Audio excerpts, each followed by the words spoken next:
Kung ang iyong aso ay makakapagsalita sa loob ng 10 minuto lang, ito ang kanyang sasabihin. Kabanata 1. Pakiusap, itigil mo na ang hindi pag-unawa sa akin. Naranasan mo na bang tumingin sa mga mata ng iyong aso at magtaka, ano kaya ang sinusubukan mong sabihin sa akin? Marahil ay nangyari ito sa isang tahimik na gabi, hindi tumatahol ang aso mo. Hindi siya nanghihingi ng pagkain. Hindi niya ikinakawag ang kanyang buntot. Nakatingin lang siya sa iyo. Sa loob ng ilang segundo, pakiramdam mo ay tila may mga salitang nakatago sa likod ng mga matang iyon. Isang pag-uusap na hindi kailanman nangyari. Isang kwentong hindi kailanman maisasalaysay. Ngayon, isipin mo ang isang bagay na pambihira. Isipin mo na ang aso mo ay biglang nagkaroon ng boses. Hindi panghabang buhay, hindi kahit isang araw lang. 10 minuto lang para sabihin sa iyo ang lahat. Nang nais niyang sabihin. Ano kaya ang una niyang sasabihin? Sasabihin ba niya sa iyo kung gaano kanya kamahal? Magpapasalamat ba siya sa bawat pagkain? Bawat paglalakad, bawat laruan, at bawat mainit na kama? O magsisimula ba siya sa isang bagay na ibang-iba? Marahil ang pinakaunang pangungusap ay ito. Pakiusap, itigil mo na ang hindi pag-unawa sa akin, dahil kung may isang bagay na madalas gawin ng mga tao nang hindi nila namamalayan. Ito ay ang pag-aakalang naiintindihan na natin ang ating mga aso. Nakikita natin ang kumakawag na buntot at sinasabing, masaya siya. Nakakakita tayo ng asong dinidilaan, ang kanyang mga labi at iniisip nating gutom siya. Nakakakita tayo ng asong tahimik na nakahiga sa sulok at bumubulong, na matigas ang ulo niya. Ngunit paano kung marami sa mga hinuha nating iyon ay mali? Hindi naman lubos na mali, sadyang masyado lang simple. Nabubuhay ang mga aso sa mundong pamilyar pero lubos na naiiba sa atin. Hindi nila nararanasan ang buhay sa pamamagitan ng mga salita. Nararanasan nila ito sa pamamagitan ng amoy, galaw, kaugalian, tono ng boses, at maliliit na pagbabago sa iyong katawan na hindi mo man lang napapansin. Isipin mong sinusubukan mong ipaliwanag ang nararamdaman mo sa isang taong hindi nakakaintindi ng kahit isang salita. Na sinasabi mo, hindi ba, aasa kang papansinin nila ang iyong mga mata? Ang iyong tindig at ang paraan ng iyong paghinga, iyan mismo ang ginagawa ng mga aso sa loob ng libu-libong taon. Nagsasalita sila hindi lang sa pamamagitan ng wika. Bawat sulyap, bawat buntong hininga, bawat maliit na paggalaw ng kanilang mga tainga, at bawat banayad na pagsandal sa iyong binti ay bahagi ng isang usapan. Ang problema ay hindi sa hindi nakikipag-usap ang mga aso. Ang problema ay madalas na nakikinig lang ang mga tao sa mga salita. Samantalang hindi kailanman kailangan ng mga aso ang mga salita. Narito ang isang bagay na nakakamangha. Madalas ilarawan ng mga siyentipikong nag-aaral ng gawin ng mga aso ang komunikasyon bilang isang daan na may dalawang direksyon. Patuloy tayong pinagmamasdan ng mga aso, ngunit inaasahan din nilang papansinin natin sila. Isipin mo sandali, Abu, ang sarili mong aso. Ilang beses na ba itong tahimik na naglakad papunta sa pinto? At pagkatapos ay lilingon sa iyo nang hindi gumagawa ng ingay. Hindi lang ito basta naghihintay, kundi nagtatanong. Nakita mo ba ang ipinahiwatig ko sa iyo? Kapag ipinapatong ng iyong aso ang ulo nito sa iyong tuhod, hindi laging nagpapahimas o naglalambing ito. Minsan, tinitingnan nito, kung handa ka bang makiramay ng emosyonal kapag lumalayo ang iyong aso matapos mong magtaas ng boses. Hindi naman sa kailangang maging masuwayin nito. Maaaring sinasabi lang nito, hindi ko maintindihan kung bakit ka galit. Hindi man nag-iisip ang mga aso gaya ng tao, hindi ibig sabihin nito na mas mababaw ang kanilang damdamin. Sa maraming paraan, sila ay nakakamangha sa pagiging tapat. Ang aso ay hindi nagkukunwaring gusto ang isang tao. Hindi nito pinapeke ang katuwaan. Hindi ito ngumingiti kung sa totoo ay malungkot ito.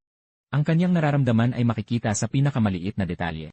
Kung alam lang natin kung saan titingin, marahil, iyon ang dahilan kung bakit maraming tao ang nagsasabing ang mga aso ang pinakatapat na kasama na naranasan nila. Hindi dahil perpekto ang mga aso, kundi dahil hindi nila itinatago kung sino talaga sila. Ngayon, isipin mong ang aso mo ay nakaupo mismo sa tapat mo. Sa unang pagkakataon, tahimik ang buong paligid. Wala nang hadlang sa pagitan ng inyong mga mundo. Huminga ng malalim ang iyong aso, tumingin sa iyong mga mata. At sa wakas ay nagsimulang magsalita, hindi nang may galit. Hindi nang may panunumbat, kundi nang may banayad na katapatan na isang aso lamang ang nagtataglay. Alam kong lagi mong ginagawa ang lahat ng iyong makakaya. Alam kong mahal mo ako, ngunit may mga bagay tungkol sa akin na hindi mo pa talaga lubos na nakikita. At marahil, doon magsisimula ang ating paglalakbay.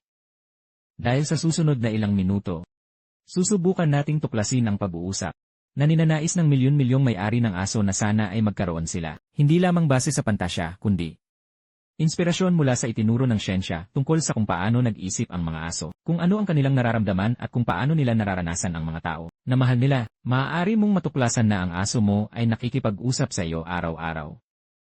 At marahil, ngayon ang unang araw na sa wakas ay maiintindihan mo na ang sinasabi niya. Kung ang aso mo ay makakapagsalita ng 10 minuto lamang, ito ang mga sasabihin niya. Kabanata 2, hindi ko kailanman ninais ang higit pa. Ikaw lang ang tanging gusto ko. Kung masasabi ko sa iyo ang isang lihim na baon ng halos bawat aso sa kailaliman. Sa loob-looban, ito ang sasabihin ko. Wala akong pakialam kung gaano kakayaman. Wala akong pakialam sa laki ng bahay mo. Wala akong pakialam kung luma o bago ang kotse mo. Ang mga bagay na yon ay mahalaga sa mga tao. Hindi kailanman naging mahalaga sa akin ang mga yon. Dahil kapag tumitingin ako sa iyo, hindi ang iyong tagumpay ang nakikita ko. Ang nakikita ko ay ang paborito kong tao.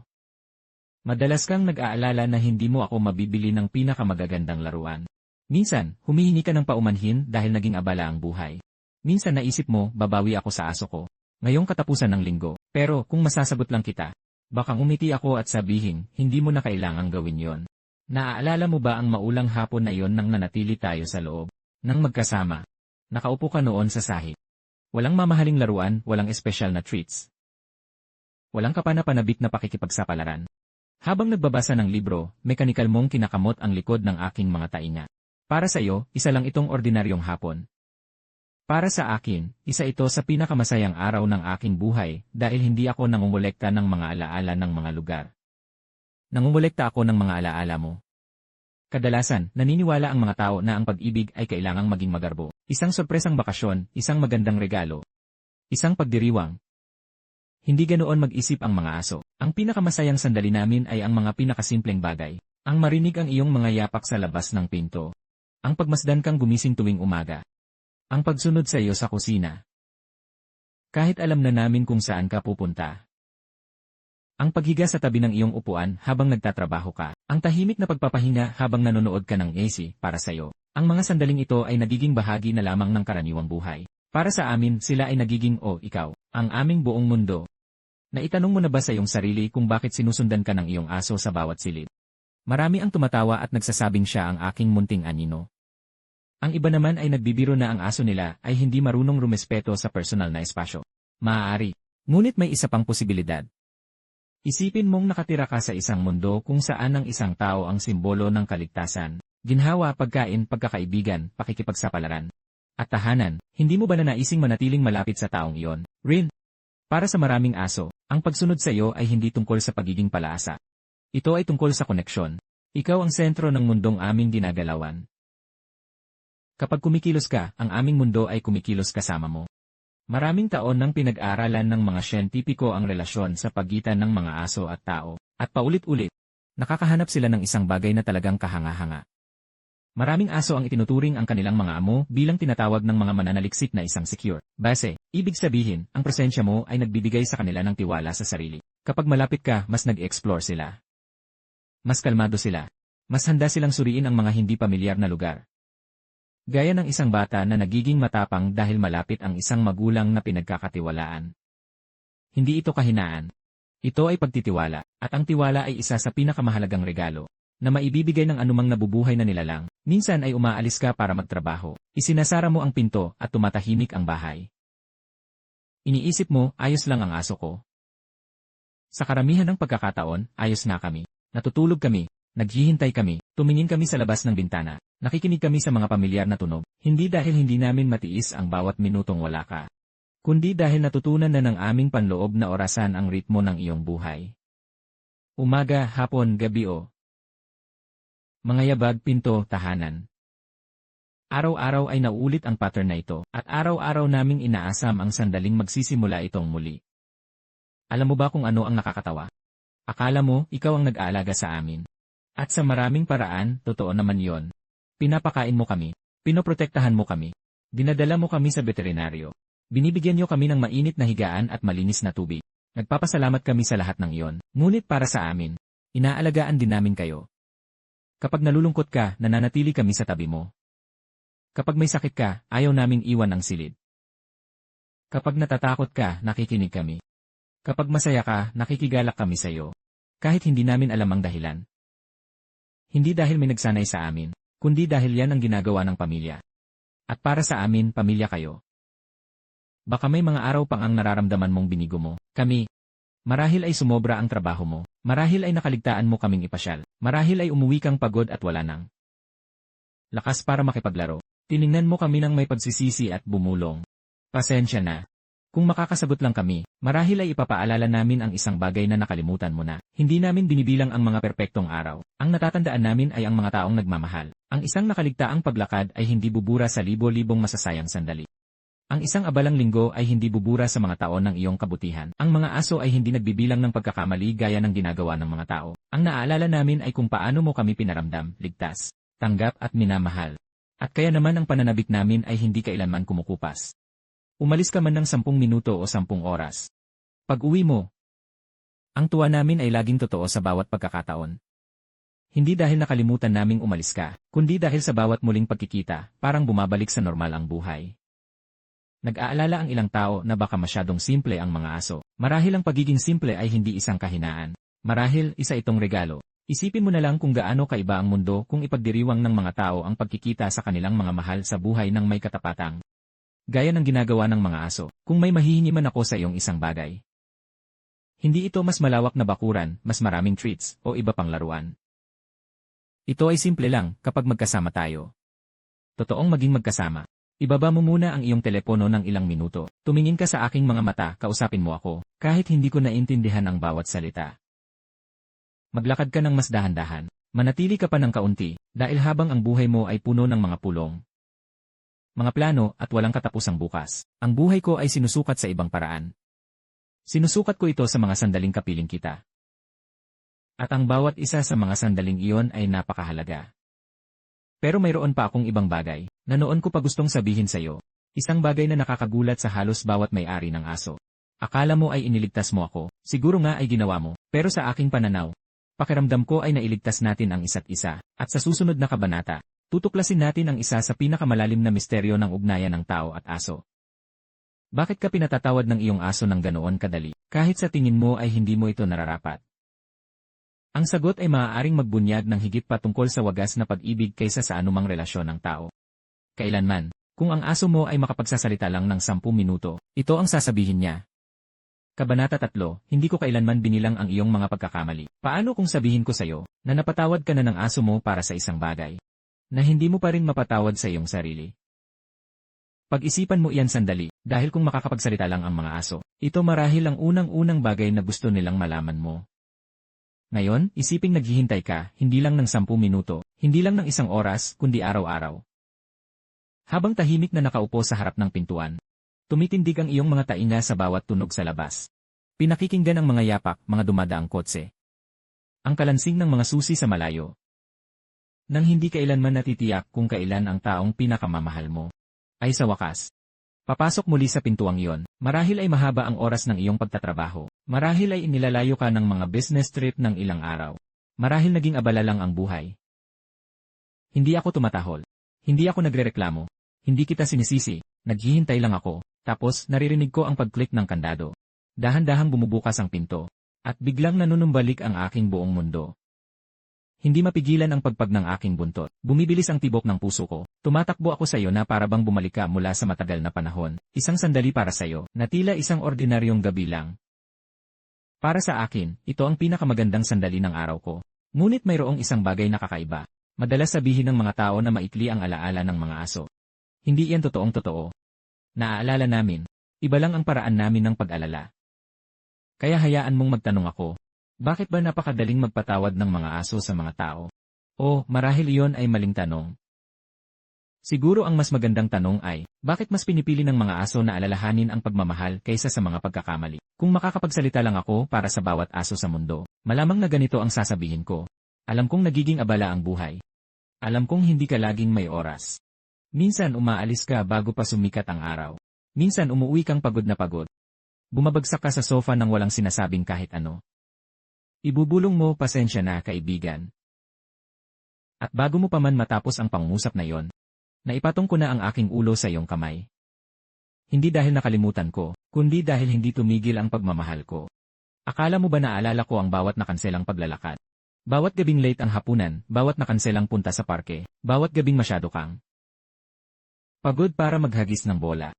Pero heto ang katotohanan, Hindi ko ginugugol ang oras ko sa pagbibilang ng mga pagkakamali mo. Mas mahalagang bagay ang naalala ko. Hayaan mong tanungin kita ng isa pang bagay. Kung ang matalik mong kaibigan ay binigo ka, nang minsan, buburahin mo ba ang 10 taon niyong pagkakaibigan? Siguro hindi, dahil ang mga relasyon ay hindi nabubuo sa isang sandali lang. Nabubuo ang mga ito sa libu-libong sandali. Likas na naiintindihan yan ng mga aso at nakakagulat na. Sumasang-ayon ang siyensya. Ayon sa mga mananaliksik ng canine attachment, hindi bumubuo ng relasyon ang mga aso sa pamamagitan ng paglilista ng mga pagkakamali o mental scorecard. Hindi namin lihim na itinatala ang bawat mabuting bagay at bawat masamang bagay para lang magpasya kung karapat-dapat ka ba. Para sa aming pagmamahal.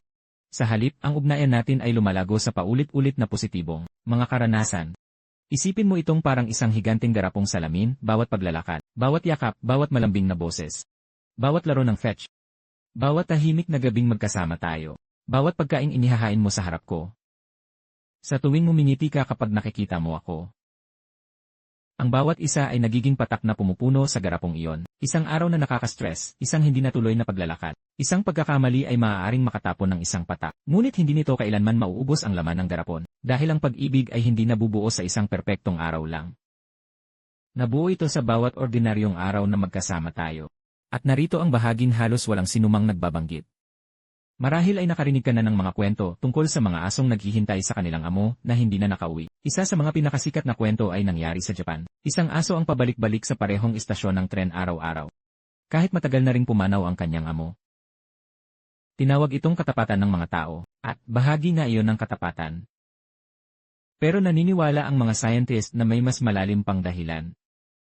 Ang attachment, routine, ekspektasyon, at pag-asa para sa aming mga aso. Ang pag-ibig ay bumubuo ng mga nakasanayan, at ang mga gawin na ito ay nagiging bahagi na ng mismong buhay. Hindi ako naghintay dahil gusto kong mapag-isa. Naghintay ako dahil ang paghihintay ay naging isa pang paraan ng pagpapadama ng pagmamahal sa bawat paglubog ng araw. Naniniwala akong baka ito na ang araw na yon. Bawat tunog sa labas, iniisip kong mga yabag mo na. At sa tuwing bumubukas na ang pinto sa wakas. Ang pag-asa ay nagiging kaligayahan. Pero magpakatotoo tayo, hindi ako perpekto. Nakakaramdam din ng lungkot ang mga aso. Nakakaramdam kami ng pagkabigo, pagkalito, at pangungulila. Kapag matagal kang nawawala. Napapansin ko kapag galit ka. Napapansin ko kapag may kakaiba sa iyong pakiramdam. Napapansin ko rin yon. Ngunit, heto ang pinakamalaking pagkakaiba sa atin.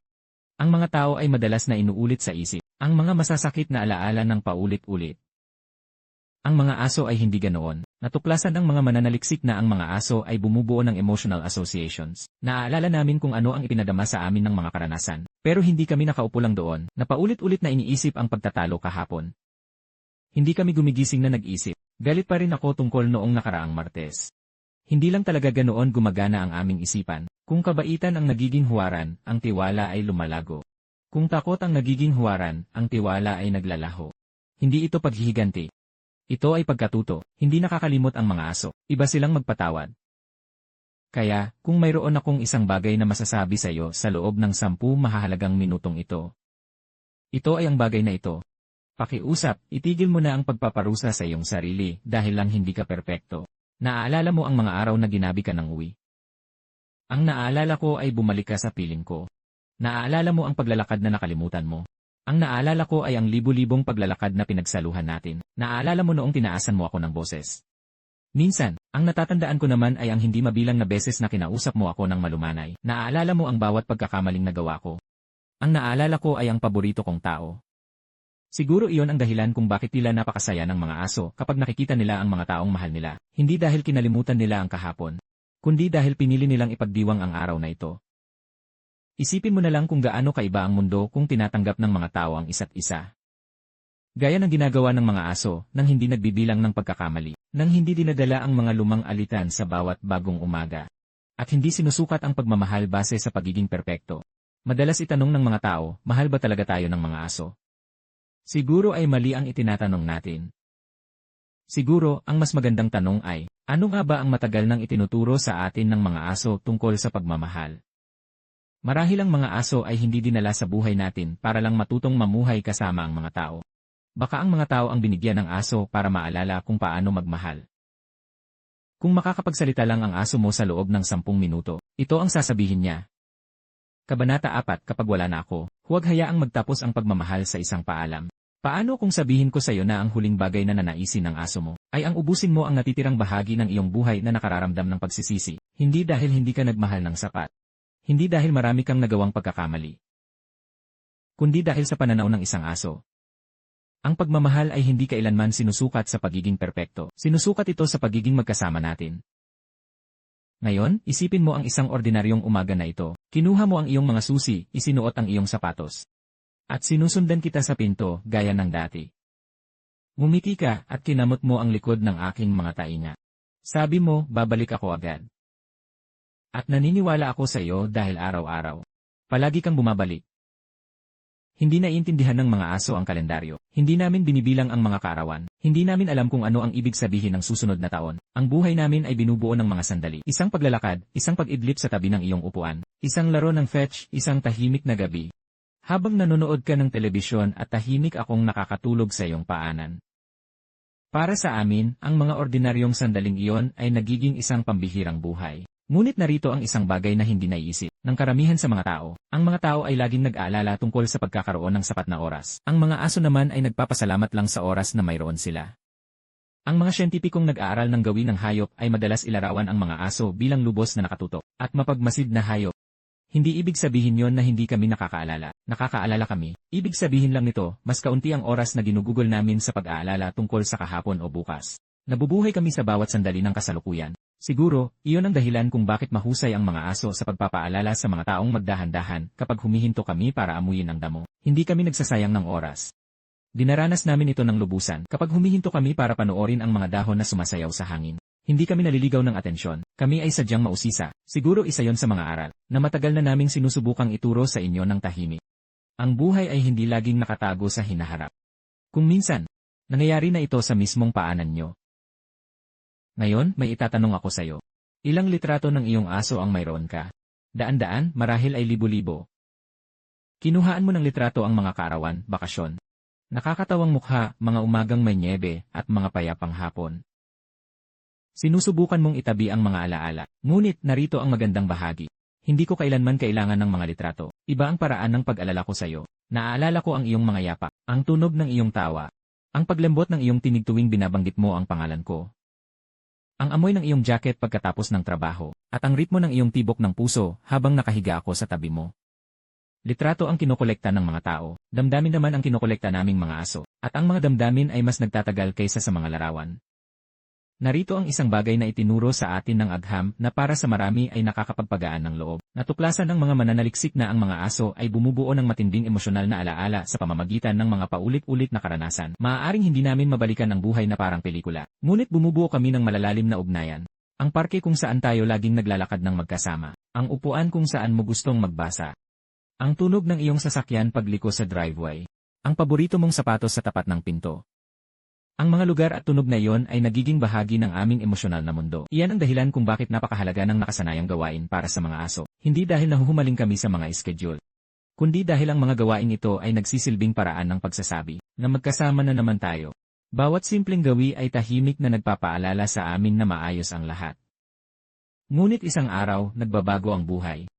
Sa bawat pamilya, dumarating ang araw na walang gustong isipin, isang mas mabagal na paglalakad. Isang mas may edad na mukha at kakaunti na lang na sigla. Maaaring hindi ko nahabulin ang bola ng ganoon kalayo. Maaaring mas matagal na akong matulog. Maaaring mas mahirap na ang pag-akyat sa hagdan kaysa noong dati. Mapapansin mo ito at unti-unti nang madudurog ang iyong puso. Magsisimula kang magtanong ng mga imposibleng katanungan. Binigyan ko ba ng magandang buhay ang aso ko? Naglaan ba ako ng sapat na oras para sa atin? Dapat ba ay naglakad pa ako ng isa pa, bumiyahe pa ng isa, o yumakap pa ng isa? Kung maaari lang akong sumagot, malumanay kong puputulin ang mga tanong na iyon dahil sa maling mga sandali ka nakatingin. Naaalala mo ba ang weekend na kinailangan mong ikansela? Ang naalala ko ay ang mga taon nating pakikipagsapalaran. Naaalala mo ba ang isang beses na nakalimutan nating maglakad? Ang naalala ko ay ang libu-libong beses na masaya tayong naglakad. Naaalala mo ang mga pagkakataong hindi ka naging perpekto. Ang naalala ko ay ang taong laging umuwi para sa akin.